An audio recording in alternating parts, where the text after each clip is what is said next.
Buenos días, esta es una iniciativa de parte de Ricardo. Ricardo es el nuevo postdoc del Centro de Modelación.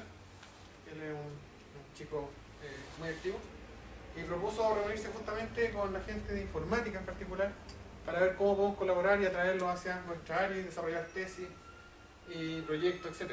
Así que desde ese punto de vista, esta iniciativa consiste en mostrar un poco lo que somos en el centro, cada uno de nosotros va a presentar una parte, y con ello entonces que tengan más información redonda y le puedan contar a todos sus amigos, lo posteen, lo vean en el canal de YouTube y todo lo que quieran. Incluso fíjate que no está aquí colaborando. Así que desde ese punto de vista, una información general. Nosotros como Centro de Modelación participamos de un proyecto que es una red nacional de cómputo. Ese es un proyecto que empezó el gobierno en el año 2009 para levantar iniciativas de equipamiento que se llama Mayor. Y entre ellas había un bioterio, hay una biblioteca genética y también hay un centro de cómputo. Y el centro de cómputo básicamente es una red, hay un computador que va a ser nacional, entre comillas, que tiene el nombre del laboratorio, y van a haber unos nodos regionales en distintas universidades. Entre ellas hacia el sur está solamente Talca y la Universidad de la Frontera. Los otros no han participado de manera al principio del proyecto, ahora se están asociando Biobío, Concepción y otras. Así que ¿qué es el centro? Básicamente el centro es gente, eso es lo primero que es, más que máquina.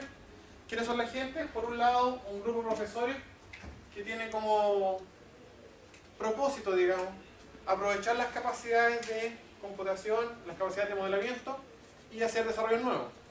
Renato Hunter viene trabajando hace años el tema de turbina eólica y nos ha convocado de alguna manera para colaborar con él en lo que tiene que ver con un proyecto de modelación del moldaje de las aspas de las turbinas, que es un proceso industrial, digamos. Por lo tanto, ahí hay algo que ver ahí, cómo se optimizan los tiempos, de manera de que la resina cuando pase no se alcanza a secar si es muy lento y si va muy rápido tampoco se pone en burbuja. Así que un problema ahí de optimización si quieren ponerse.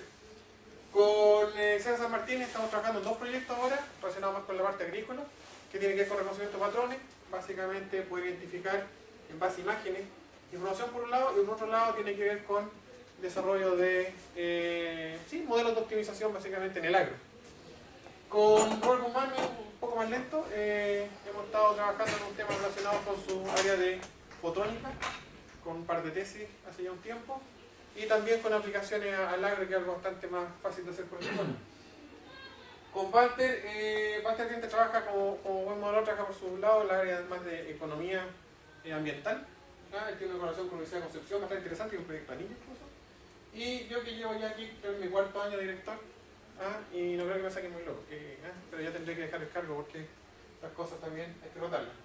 Y del punto profesional, bueno, hemos logrado contar con Patricia hace 6 años que nos ayudó a formular los proyectos, porque a ellos les cuesta hacer los proyectos, la evaluación económica, etc. Hay que conseguir cartas de apoyo, visitar a harta gente, etc. Así que el soporte de ingeniería industrial ha sido interesante.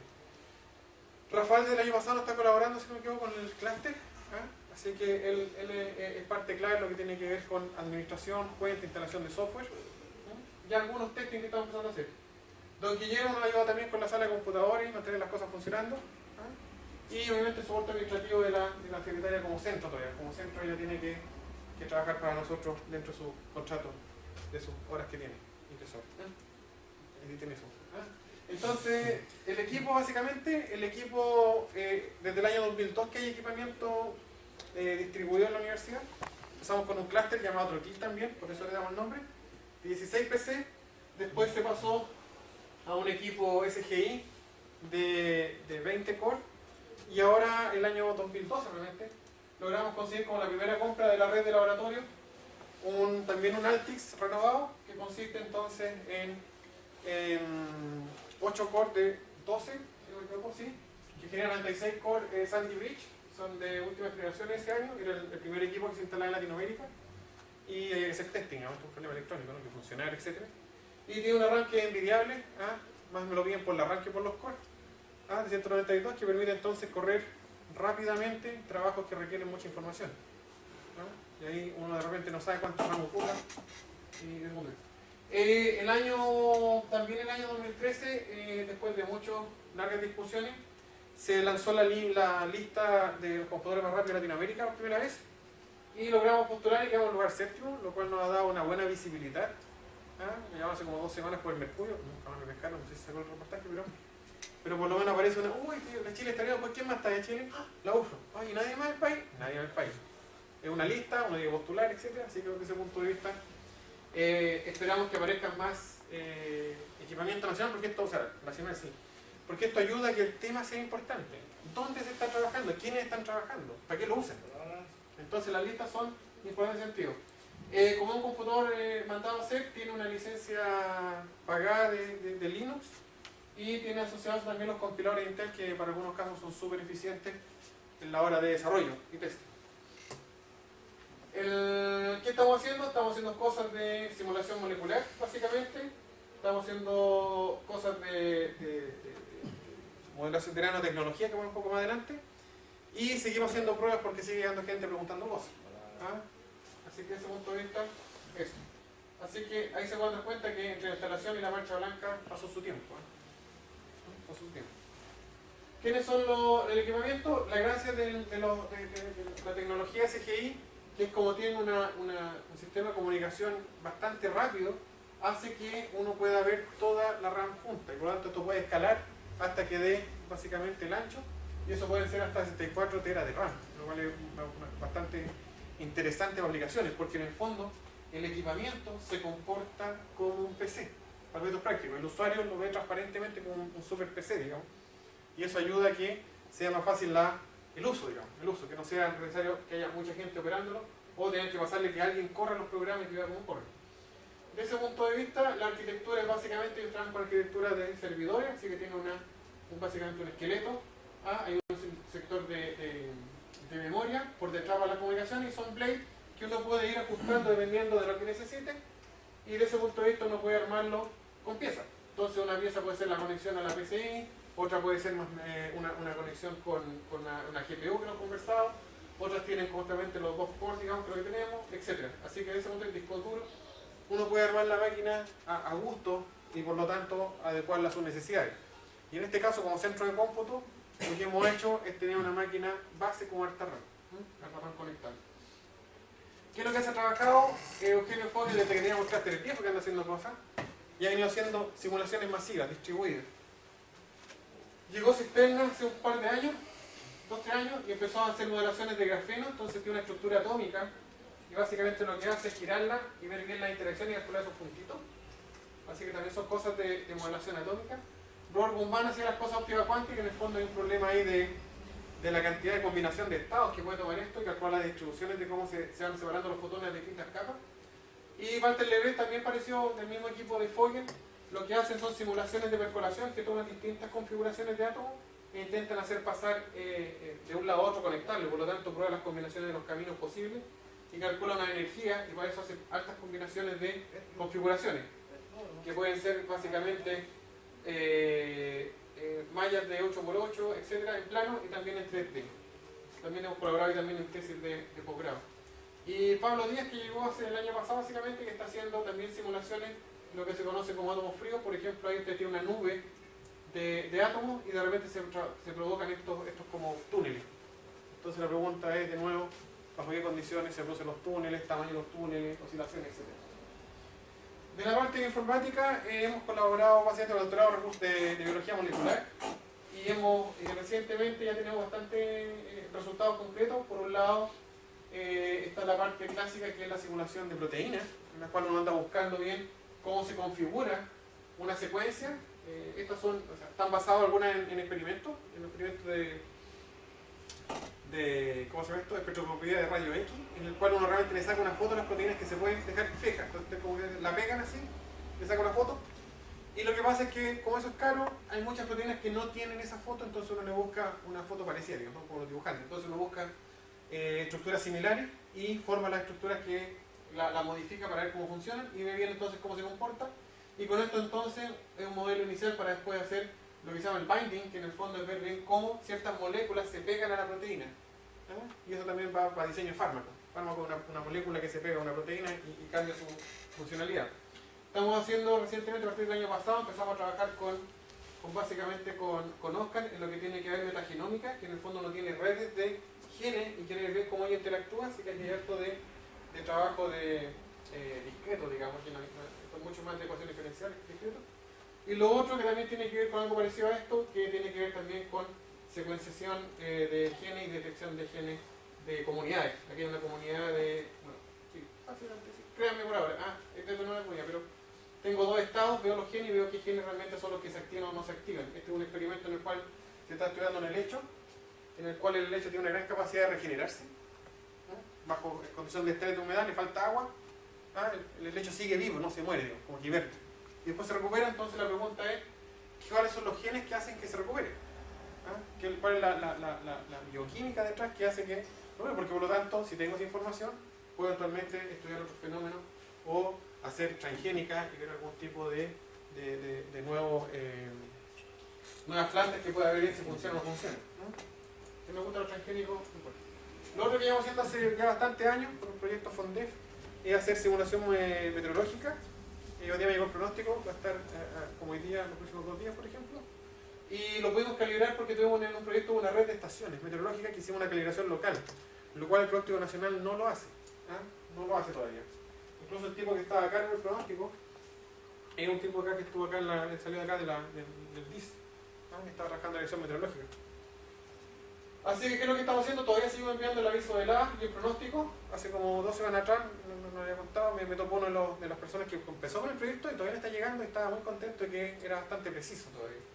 ¿Y la idea cuál era? La idea era levantar una plataforma que todavía no lo hemos terminado por motivos de financiamiento básicamente, en el cual uno entregar el pronóstico regional. Nosotros podemos saber esta información superficial y básicamente hacer un resumen porque la gente lee todavía numeritos, ¿no? Entonces lograr entregar más información que permita eventualmente algún tipo de emergencia agrícola o bien simplemente hacer manejo agrícola. Uno de los problemas que nos comentaban era que justamente cuando uno echa en grandes extensiones, estamos pensando en cereales por ejemplo, que tienen 100 hectáreas y echan fertilizante, si llueve al día siguiente, el fertilizante se lava y se pierde, hay que echarlo de nuevo. Entonces es importante saber si viene en lluvia, por ejemplo. Para eso es manejo, digamos, básicamente. Y lo otro que se puede hacer también, que era parte del proyecto, era saber bien cómo estuvo el clima ese año, realmente la meteorología se dice ese año, cómo va a ser mi rendimiento y cómo va a terminar mi cosecha. Si el año viene frío, uno sabe, bueno, la cosecha sale más chica y sale antes, entonces tener bien, cuantificar cuál era mi producción real, digamos. De la capacitación hemos hecho varias iniciativas. Partimos en 2011 haciendo la escuela HPC y hasta el momento vamos regular hasta este año, 2014.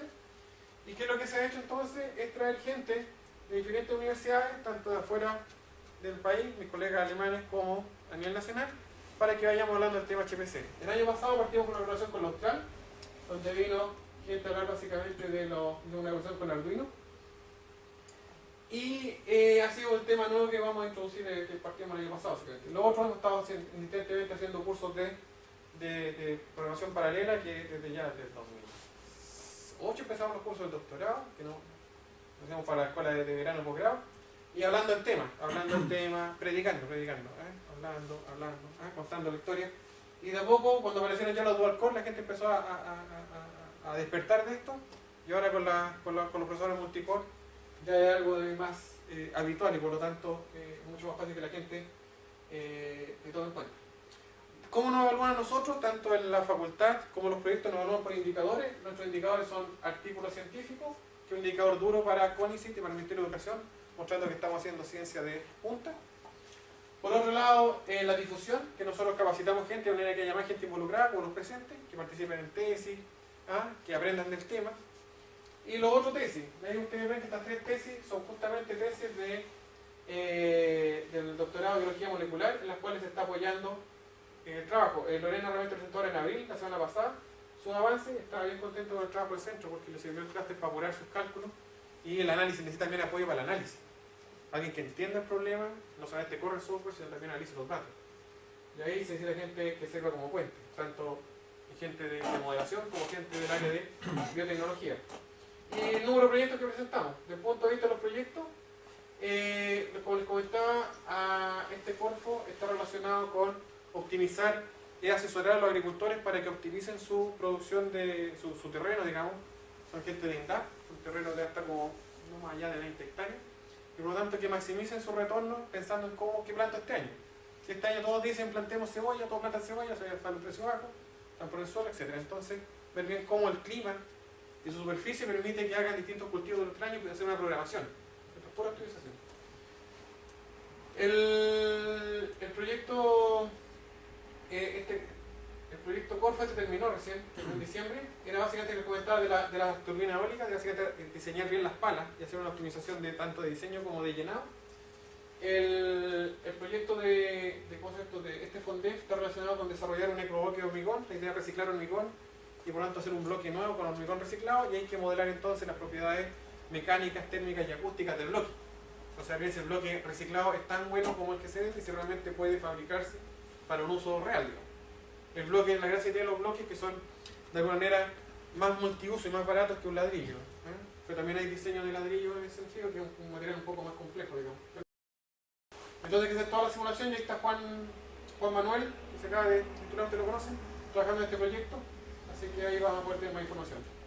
Comenzamos este año dos proyectos nuevos de Corfo. Uno es de agua de la Araucanía, que básicamente la idea es hacer un uso, aprovechar los residuos de la agua servida, que son básicamente lodos, y transformarlo en energía. El problema de los lodos es que, ustedes se imaginarán, todos los días salen lodos, y la idea es que hacemos con tanto lodo.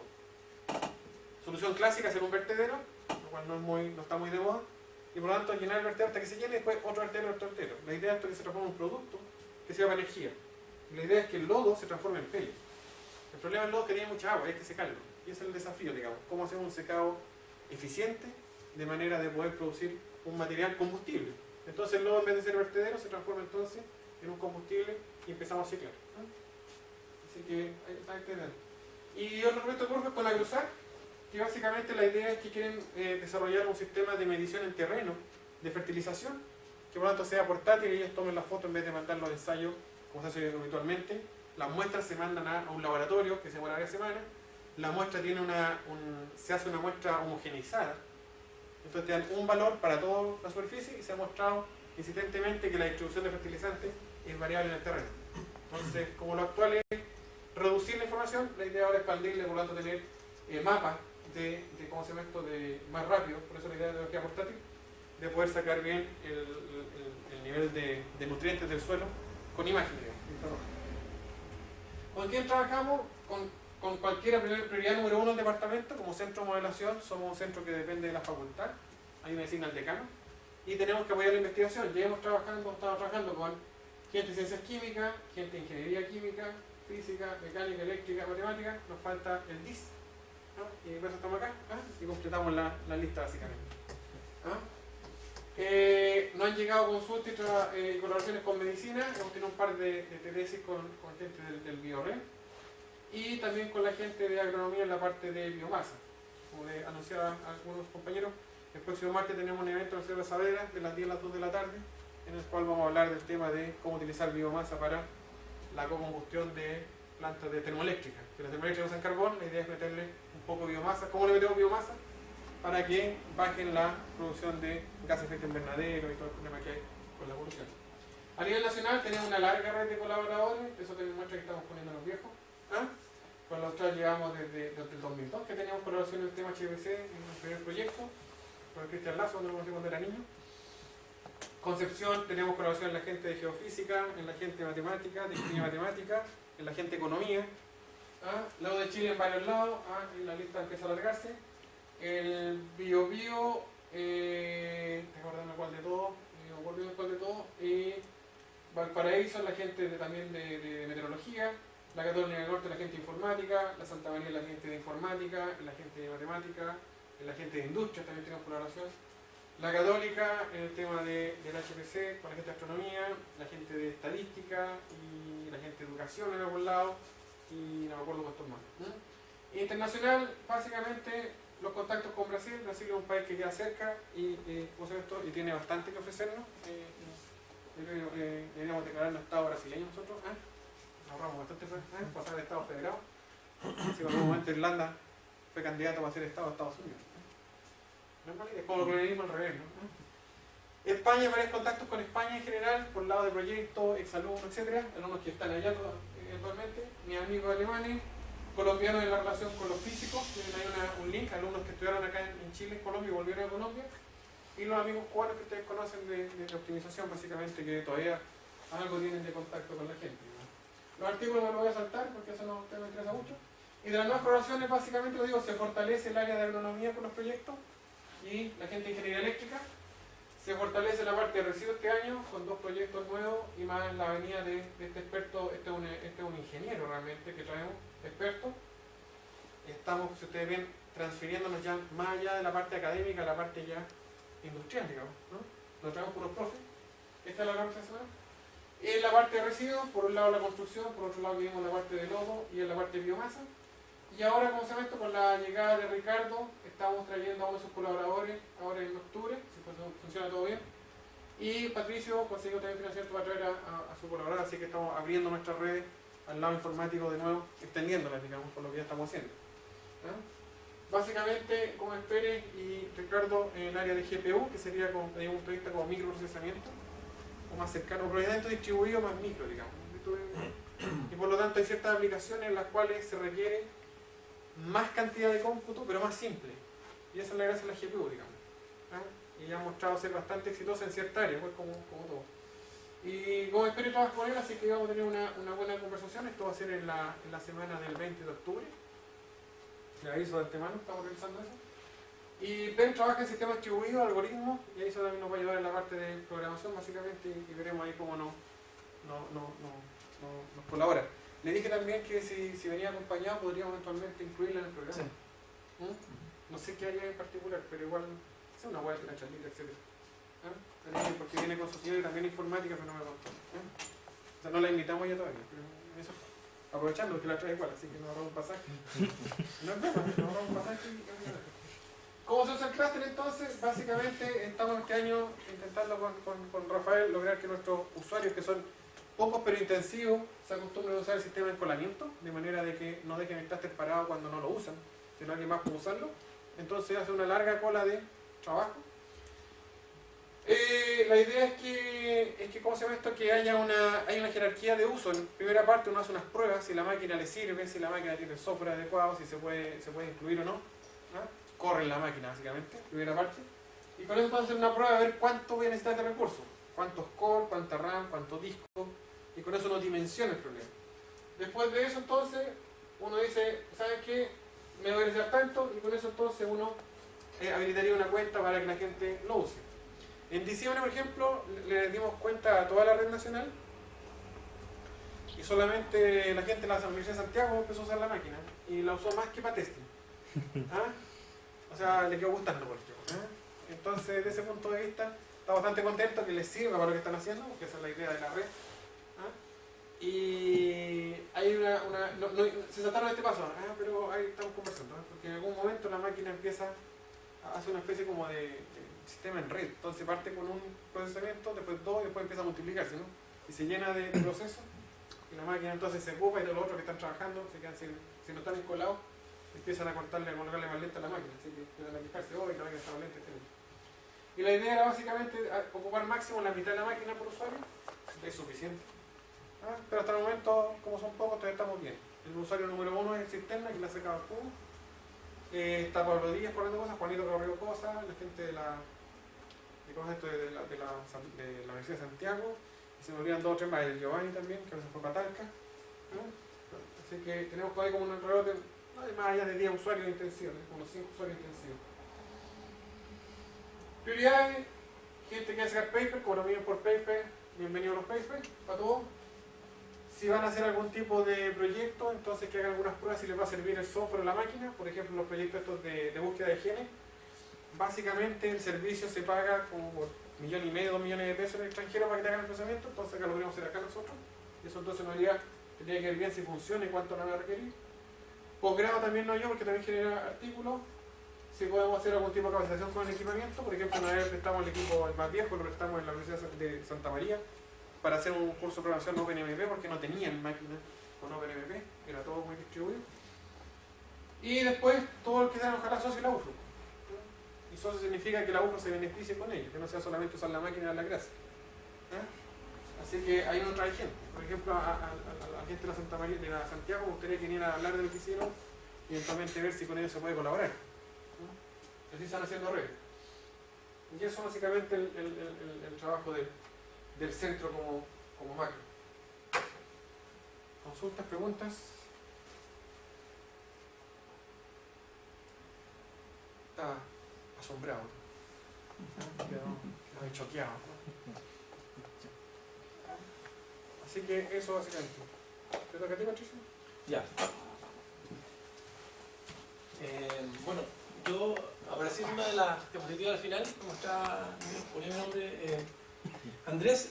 Bueno, yo entré en 2011 a la universidad como docente. Estuve trabajando un tiempo en el Instituto de Informática Educativa, no sé si lo ubican, que hay aquí al frente. Y ahora estoy físicamente también en el centro de modelación, pero estoy trabajando para el Departamento de Ingeniería de Sistemas, en realidad, haciendo clases para este departamento. Pero he logrado, digamos, generar un ambiente, se ha generado un ambiente de trabajo bastante interesante dentro del centro de modelamiento, y yo creo que por ahí está se abre una beta para mí importante como para poder generar algún tipo de investigación, porque eso es lo que la verdad es que más me motiva a mí como profesional, digamos, o sea, dedicarme un poco a la docencia y a la investigación. Y lo que les quiero mostrar básicamente es que con la llegada de Ricardo hemos generado algunas ideas para ejecutar en el marco de esta infraestructura que tenemos de computación paralela, y también algunas ideas que se han ido generando en el poco tiempo que he estado acá con los mismos alumnos de la Facultad de Ingeniería, específicamente en la carrera de Ingeniería Informática y Ingeniería Civil Industrial Mención Informática. Entonces, yo les voy a mostrar un poco qué es lo que ha pasado en este intertanto y algunos de estos proyectos que se han ido generando en forma espontánea y que la idea es irlos potenciando, ¿ya? Y a lo mejor generar tesis tesis para los mismos alumnos que estaban en los últimos años, o generar algún tipo de línea de investigación donde puedan participar también los alumnos, ¿ya? Esa es la idea. Tengo acá una pequeña presentación.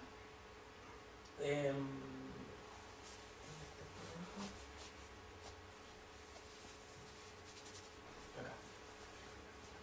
Bueno, como les contaba, yo estudio... ¿No se puede? ¿Sí se va a abrir?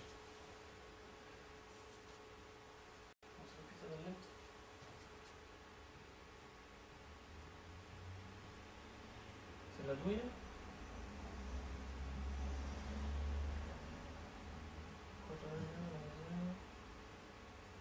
Me falta una presentación.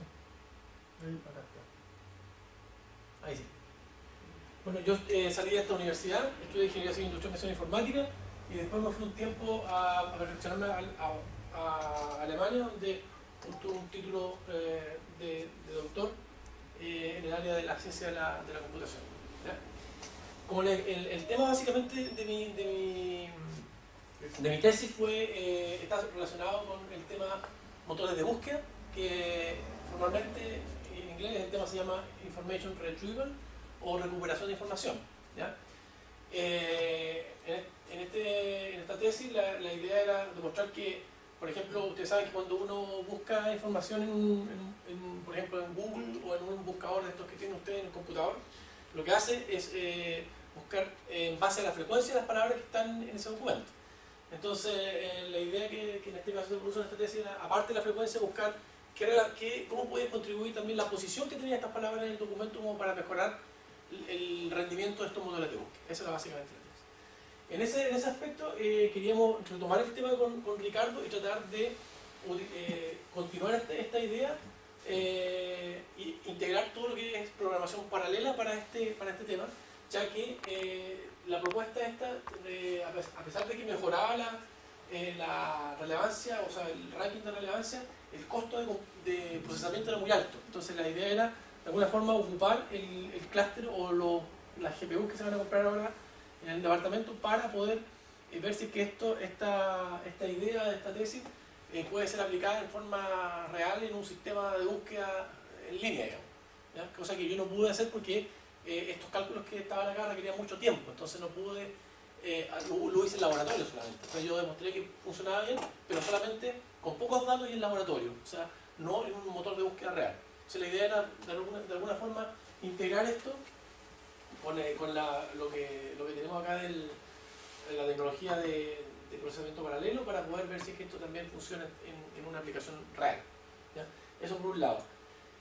Ahí hay un montón de cosas organistas como que pueden ser temas de tesis o temas de investigación donde pueden participar alumnos, así que podría ser, si alguno de ustedes o conocen a alguien que esté relacionado o que le interese este tema, que se acerquen a conversar básicamente con nosotros como para poder a lo mejor integrarlo dentro de un proyecto o dentro de alguna de las temáticas que están relacionadas con esto. ¿Ya? Por otro lado, y totalmente aparte de lo que es este tema de motores de búsqueda, se creó un tiempo atrás un grupo de estudiantes de ingeniería informática que a raíz del problema que nosotros tenemos de contaminación acá en Temuco, no sé si ustedes, o sea, todos me imagino acá, y saben que en invierno acá estamos llenos de humo, ¿ya? Entonces, a raíz de ese problema nos juntamos con un grupo de alumnos de ingeniería informática y ver cómo se podía solucionar este problema o contribuir a la solución del problema. Y en base a algunas cosas que vimos en internet y en base también a algunas tecnologías que tienen que ver con la electrónica, nos dimos cuenta que con pocos recursos podíamos armar un prototipo de un sensor móvil. ¿Ya? ¿Qué es lo que es un sensor móvil? Es un aparato que está compuesto por diferentes componentes, que en este caso esto es una tarjeta de un microprocesador que se llama Arduino, que es básicamente un computador chiquitito, ¿ya? Que uno lo puede, esta es la CPU, aquí tiene un conector USB, acá tiene la alimentación eléctrica, digamos, y aquí tiene un montón de conectores donde yo puedo insertarle sensores o actuadores. ¿Ya? Entonces nosotros lo que hicimos fue diseñar un pequeño sistema que tenía cosas como esta, un sensor de temperatura y de humedad, allá tenemos un sensor de material particulado, y acá tenemos un transmisor que permite comunicar estos aparatos con un computador o con otro aparato de estos mismos. ¿Ya? Entonces, ¿qué es lo que se montó? Se hizo una especie de kit que puede medir temperatura, humedad y material particulado y lo envía a través de esto. Esto todo se monta acá arriba, ¿ya? Y lo puede enviar a un PC. ¿Ya? Ese prototipo está en funcionamiento y ese prototipo puede ya tener algunas medidas relativamente buenas de qué nivel de contaminación puede haber en un lugar, ¿ya? Aparte de las otras medidas de temperatura y humedad. La idea es replicar esto, hacer un prototipo que podamos montar arriba de un auto o de un colectivo o de una micro y poder medir la contaminación y la temperatura y humedad en diferentes partes de la ciudad en tiempo real, y que esa información se puede transmitir a un servidor que pueda estar en cualquier parte de la ciudad para generar un mapa de contaminación de la ciudad. ¿Ya? Ese es un proyecto que está en funcionamiento ahora. Son 3 alumnos que están trabajando, 4, 3 de ingeniería informática y 1 de ingeniería mecánica, que nos está ayudando con el empaquetamiento de esto en un módulo que vamos a poner arriba de los colectivos en teoría. ¿Ya? Entonces hay una serie de problemáticas ahí, cómo capturamos las muestras de aire, cómo las procesamos, con qué tiempo, cómo ponemos qué batería le colocamos, a qué distancia tenemos que transmitir del móvil, o sea, del cliente al servidor, etcétera, etcétera. La idea es que estos alumnos van a generar, a partir de este proyecto, que es iniciativa básicamente de ellos, generar tesis para finalizar su carrera. ¿Ya? Y eso es lo que va a pasar al final. Entonces, es un ejemplo de lo que se puede hacer con cosas entretenidas que puede estar asociado al trabajo final que ustedes van a tener cuando terminen la carrera. ¿Ya? Son cosas que se pueden hacer relativamente a bajo costo. Este aparato cuesta... este circuito cuesta, creo que 12.000 pesos. O sea, es barato, entre 12 y 15. ¿Ya? Y los componentes, estamos hablando de componentes que cuestan hay componentes que cuestan 2.000 pesos, 3.000 pesos. Uno puede armar con poco dinero, puede armar un proyecto de este tipo y que pueda traducirse en algún momento en un trabajo de tesis o en una publicación que también puede ser interesante para los alumnos de último año. Eso con respecto a los Arduino. Otra idea que estamos desarrollando también es el tema de las Kinects, ¿no? Acá tenemos a un alumno también ahora de Ingeniería Civil Industrial de Mención Informática, Javier, que él por suerte tuve la oportunidad de conseguir algunos de estos aparatos que son los Kinect, no sé si los conocen. Se conectan normalmente lo usan para jugar, ¿no? Hay unas aplicaciones que son Son juegos básicamente que funcionan en estas consolas de juego y un periférico de estas consolas son los Kinect, que básicamente hacen un mapa tridimensional del espacio que esto está proyectando, ¿sí?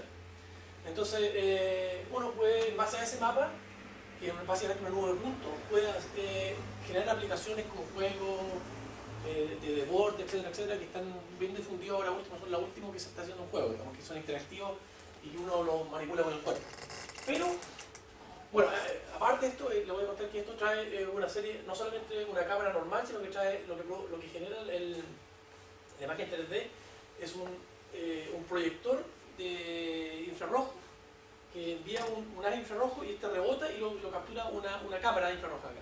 Entonces con eso calcula las distancias entre la cámara y los diferentes puntos y genera una nube de puntos tridimensionales. Aparte de hacer juego, esto se puede hacer otra cosa mucho más interesante, que se pueden generar imágenes de este tipo, que son imágenes realmente tridimensionales del espacio y uno puede generar modelos, ¿ya? Modelos de cosas. Y la idea es que lo que está trabajando Javier es básicamente, aparte de reconocer el esqueleto humano, poder generar modelos para reconocimiento de cualquier cosa.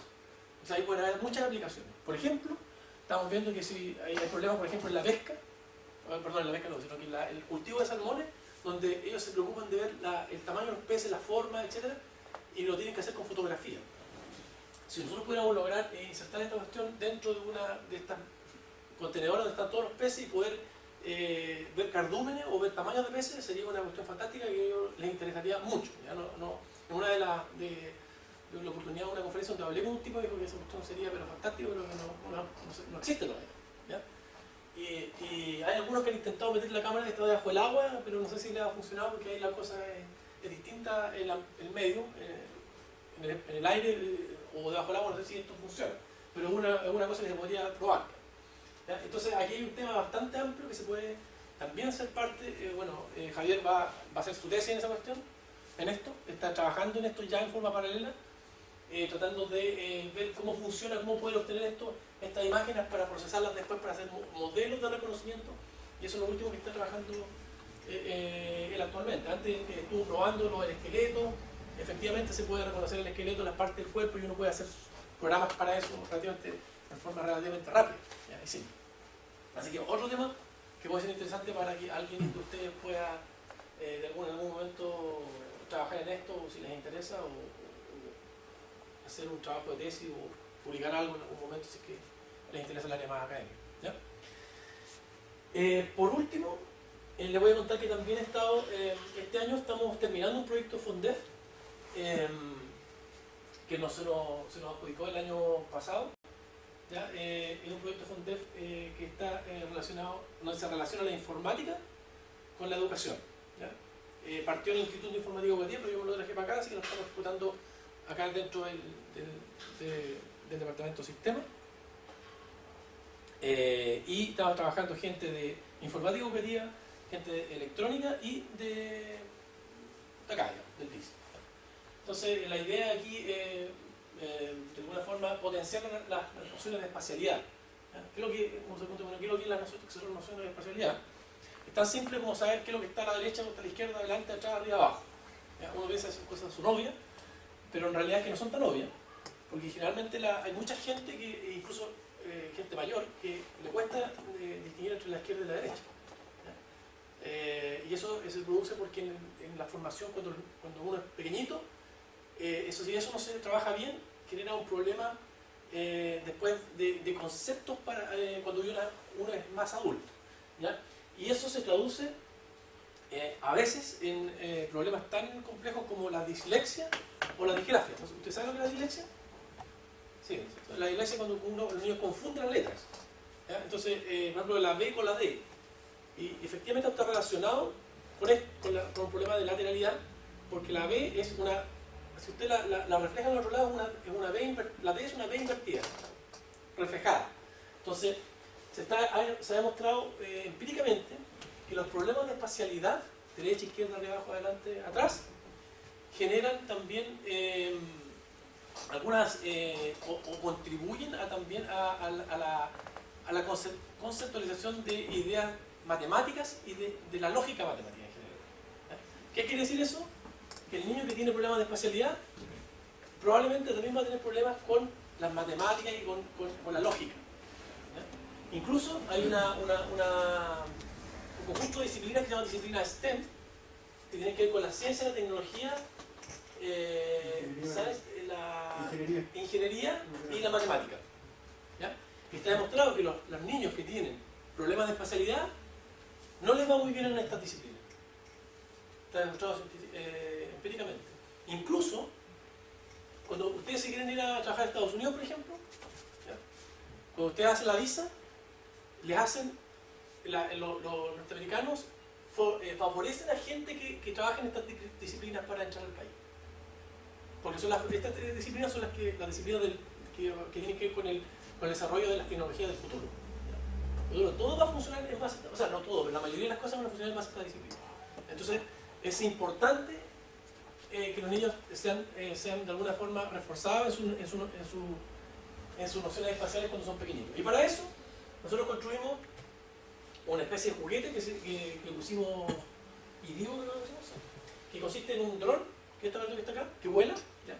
Y que lo controlan con un control remoto que es un cubo. ¿Por qué? Porque esto es para niños pequeños que tienen entre kinder y primero básico. Entonces, para ellos manejar el dron con los controles remotos tradicionales no funciona porque es complicado. Entonces generamos un sistema por el cual el niño con una cubo que tiene unos botones aquí, adelante, atrás, con todas las direcciones, aprieta un botón y este aparato vuela y se mueve en la misma dirección que presiona el niño. O sea, si tiene el cubo acá y aprieta el botón de adelante, el dron avanza hacia adelante, una cantidad, por ejemplo, 50 centímetros. Avanza hacia arriba, el dron sube 50 centímetros hacia arriba. O sea, tiene movimientos discretos que están directamente asociados a lo que presiona que da el niño. Y con eso hay una serie de actividades pedagógicas que fueron diseñadas por los profesores del Instituto de Informática y Educativa en base a este sistema para que los niños refuercen sus nociones de espacialidad. Eso está funcionando, se está probando actualmente en el Colegio Santa Cruz. Esto funcionó, ¿ya? O sea, logramos controlar este dron en el espacio.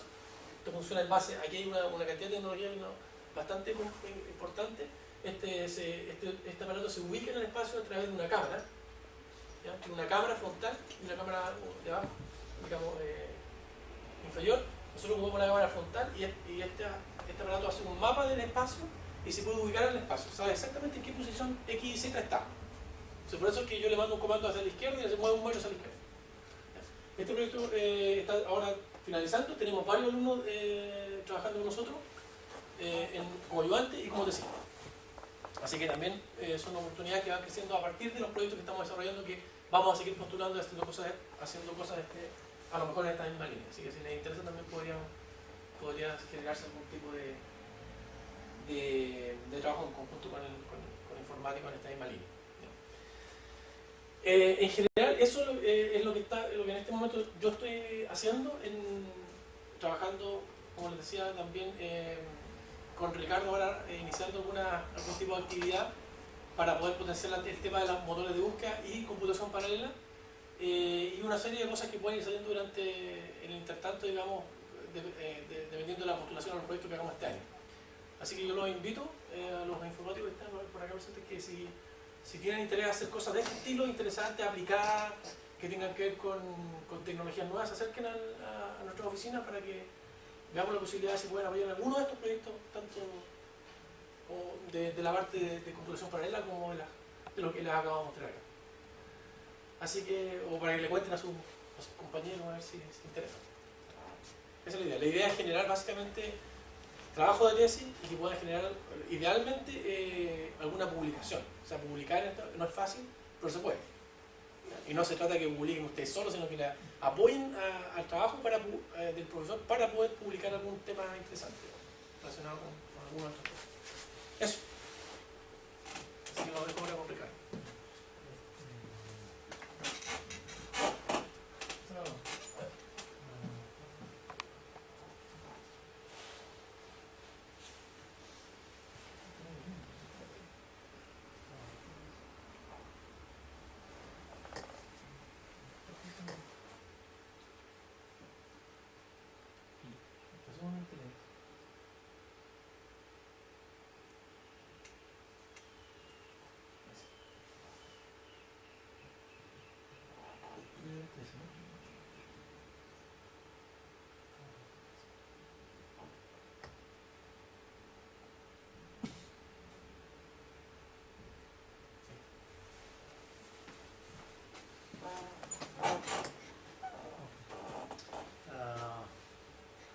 soy Ricardo Barrientos, soy nuevo, estoy desde marzo de este año en el Centro de Modelación, que lo dirige Andrés. Mi formación básicamente es esta. Yo soy nacido y criado en Punta Arenas, obtuve la Ingeniería en Computación en la Universidad de Magallanes, luego hice magíster en Computación en la Universidad de Chile y un segundo magíster y el doctorado en la Complutense de Madrid. Y eso lo saqué recientemente, entonces este es mi primer trabajo académico. Yo trabajo básicamente en dos líneas. Una tiene que ver con la búsqueda en espacios métricos y la otra tiene que ver con computación paralela, específicamente con el uso de GPUs y ahora último con el uso de Intel Phi, que es la respuesta que lanzó Intel para competir con este tipo de procesadores. Entonces le voy a mostrar específicamente los temas que tengo disponibles para trabajar con T-Systems. Sobre búsqueda en espacios métricos, una aplicación es, por ejemplo, la búsqueda por similitud. Por ejemplo, en imágenes. Y para pensar en la relevancia que tiene esto, pensemos en el siguiente ejemplo, que hay, supongamos, en un aeropuerto, a la gente se le saca una fotografía a su rostro y se quiere saber si esa persona está, por ejemplo, o no buscada por Interpol, o sea, si está o no en una base de datos de rostro.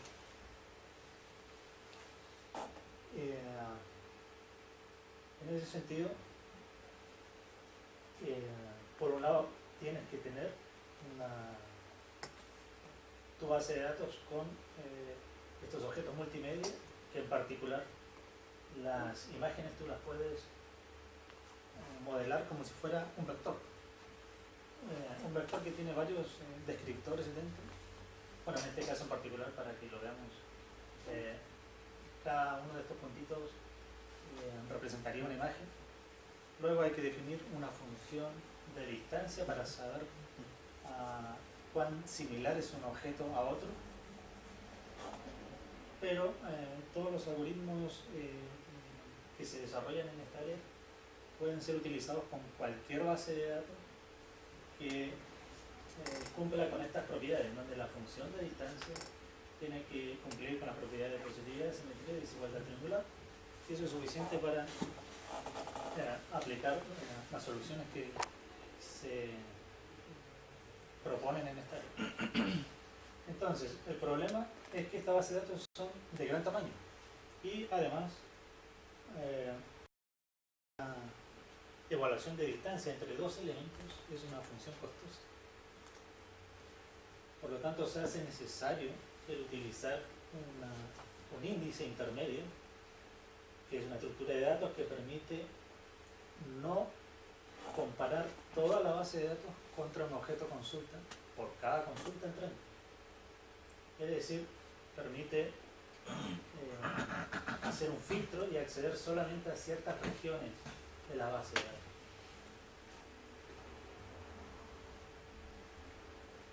Todos los índices en este tema hacen un preprocesamiento de la base de datos y almacenan cierta distancia. En computación secuencial hay varios ejemplos de índices, de este tipo de índices, y todos ellos distribuyen el espacio con estos tres enfoques. Un enfoque basado en pivotes, en donde se eligen ciertos objetos de la base de datos como pivotes, que son los puntitos rojos acá, y luego se calcula la distancia de todos los demás objetos contra ellos para posteriormente intentar descartar cada uno de ellos sin tener que compararlo directamente contra la consulta. Otro enfoque basado en clustering organiza los objetos en clusters y luego se intenta descartar clusters completos.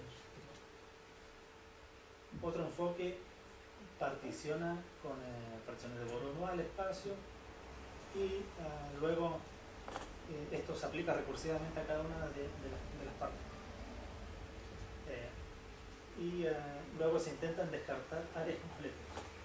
Así, si tienen consultas, interrúmpame, no hay problema. Entonces, en este sentido, el primer tema que tengo para proponer a un alumno que quiera hacer el trabajo de título con nosotros es utilizar distintos algoritmos de clustering para determinar estos centros y obtener centros de mejor calidad. Otros algoritmos, como por ejemplo son el K-means, que permite obtener ciertos puntos claves que pueden ser usados como, por ejemplo, centros de clúster en una de estas estructuras. Un segundo tema tiene que ver con uno de estos índices en particular, que se llama LC, en donde la construcción es como sigue. Primero se elige un centro, un punto, como el primer centro del primer clúster. Y esto es aleatorio. Luego se le asignan los K elementos más cercanos a ese centro, a él. Se obtiene el radio de cobertura y con eso se obtiene el primer clúster. Luego se obtiene como el centro del segundo clúster el objeto más lejano a C1, que en este caso fue ese C2. Y se le vuelven a asignar los K elementos más cercanos a C2 a él para formar el segundo clúster. Y luego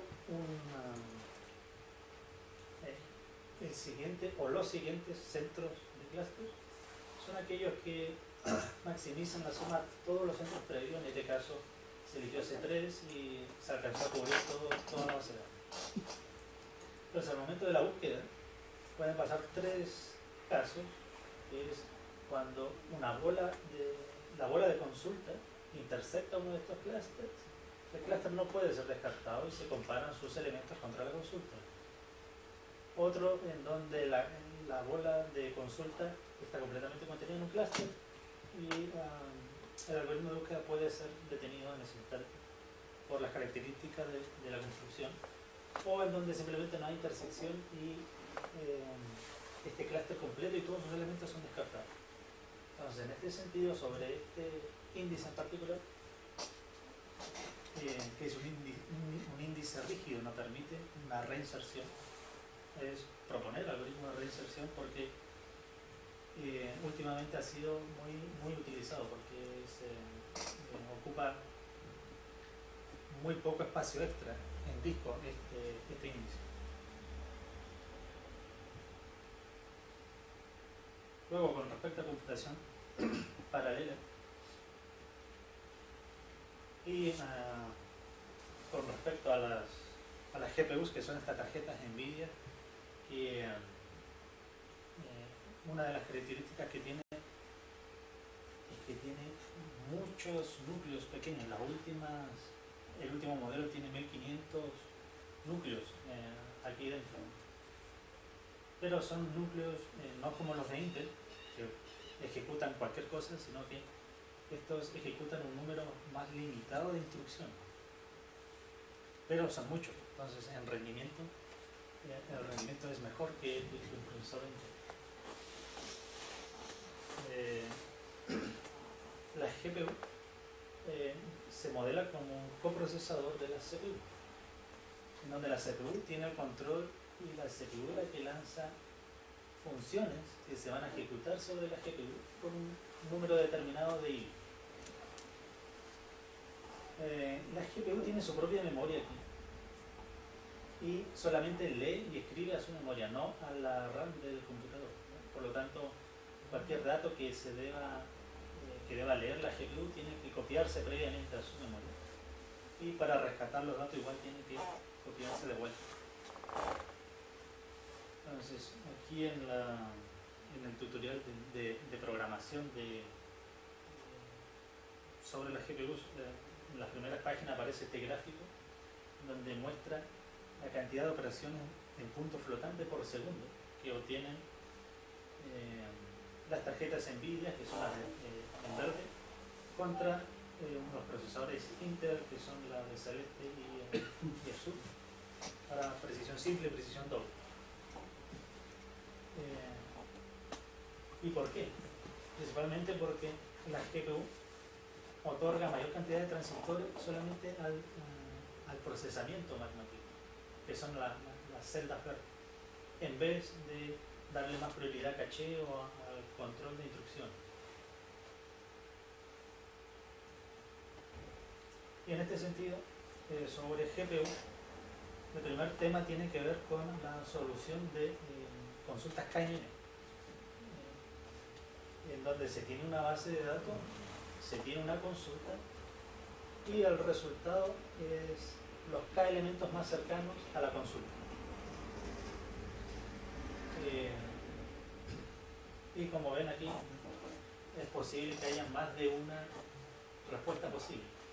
Este tipo de consultas de los K vecinos más cercanos es ampliamente utilizado en muchísimas áreas, como las que aparecen ahí. Y en este sentido, lo que ya está publicado, que realicé yo tengo el código, el método, es este método que utiliza hips en la GPU. Se resuelve en 3 etapas, en donde la última etapa, el primer hilo de la GPU, es el que entrega los K resultados finales. Y el parámetro de entrada es un arreglo de elementos y una consulta, y el resultado final son los K elementos más cercanos de este arreglo a la consulta. En ese sentido hay dos temas, uno que es utilizar este método, pero para bases de datos de gran tamaño, para bases de datos que no caben en la RAM de la GPU. Es decir, hay que proponer algún algoritmo de transferencia de datos entre la RAM de la CPU y la RAM de la GPU y analizar su comportamiento. Otro tema es comparar este método con otros métodos basados en GPUs, utilizando distintos escenarios, variando la base de datos, variando el K, etc. Y mostrar cuál de ellos es mejor bajo qué escenario. Un quinto tema tiene que ver con la Intel-FIT, que ha sido recientemente lanzada por Intel, que es, como les decía, la respuesta a la GPU. También tiene muchos núcleos pequeños dentro, en particular tienen las Intel-FIT que hay ahora, tienen 60 núcleos aquí en una de estas tarjetas. Es un coprocesador igual que la GPU. Se utiliza una extensión de OpenMP, que es lo que se utiliza para la programación multidistret. Y como ya existe en la literatura técnica bastantes métodos e índices métricos implementados en GPU, índices de estos que le mostraba antes, como la LC u otros, este tema implica implementar uno de estos índices en la Intel-FIT y luego comparar, ya sea si existe una implementación en GPU contra ella o evaluar cuán mejor es con respecto a la aplicación secuencial. Algunas ventajas que tiene que se tiene al hacer su tesis con nosotros en el centro de modelación es que a nosotros nos interesa tener tesistas que completen su tesis. O sea, no nos da igual que el chico lo saque en 1 año, 2 años, 3 años. O sea, estamos interesados en eso, me pagan por eso. O sea, en ese sentido, van a tener un apoyo continuo todas las semanas del avance de su tesis. Trabajamos en equipo, en particular ahí en el tercer piso del edificio contiguo. Hay 3 oficinas que están los 3 y el apoyo a una tesis se le da por parte de los 3. Un punto en el currículum también decir que es alumno tesista del centro de modelación con la referencia al profesor Guía. Al financiamiento para tesistas lo hemos pedido, está en trámite para el que quiera hacer una tesis con nosotros pueda recibir algún tipo de financiamiento. Y también este tipo de temas los encaminan a una futura carrera de magíster o de doctorado. Y eso sí.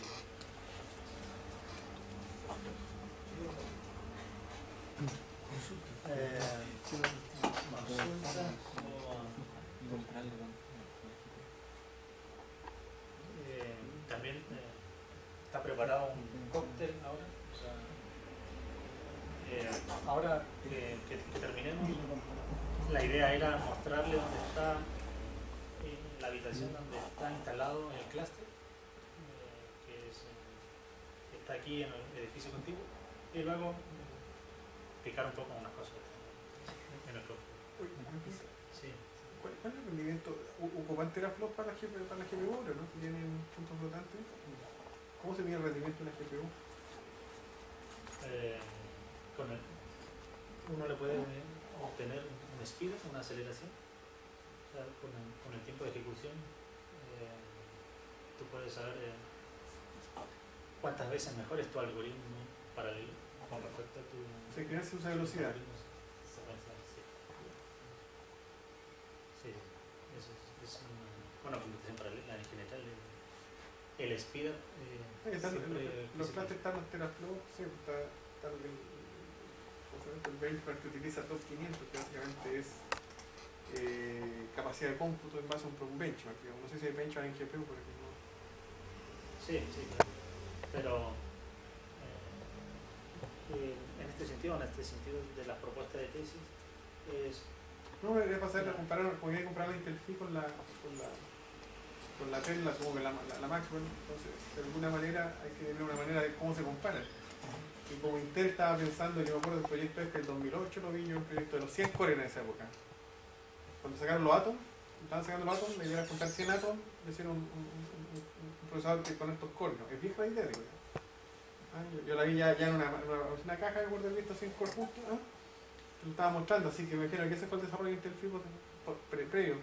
Entonces, como son procesadores, la GPU en el fondo es otro tipo de procesamiento, entonces para compararlo hay que buscar una manera de compararlo, por eso quiero saber si... Lo que pasa es que ese número de operaciones en punto flotante por segundo se traduce en tiempo de ejecución, o sea, es una consecuencia directa. Entonces, el obtener la aceleración, el speed up, es un parámetro importante. Se mide como coprocesamiento, entonces, siempre la aceleración. Sí. Eso es. Bien, pues, entonces vamos a dar una pequeña vuelta al clúster, a ver si nos buscan.